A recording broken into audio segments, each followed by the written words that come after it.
How to apply for Target Red Card in the app. Hey everybody, welcome back to our channel. In this guide video, I'm going to show you the procedure to apply for Target Red Card in the app.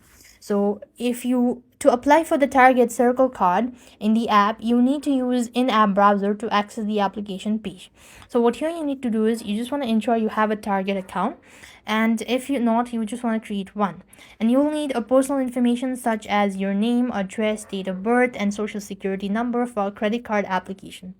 Then you just want to open your Target app onto your device, and while signing into your Target account, you have to use in-app browser or separate browser on your phone to go directly to the official Target Circle card. You could just go ahead and use this target.com/circle card.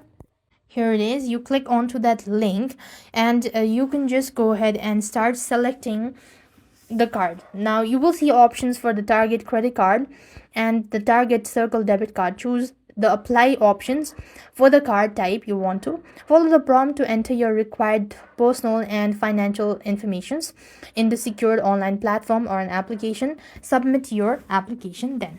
And that's how you're going to apply for Target Red Card in the app. I hope the video was helpful. Make sure to like, share, and subscribe. Thank you for watching. See you in the next video.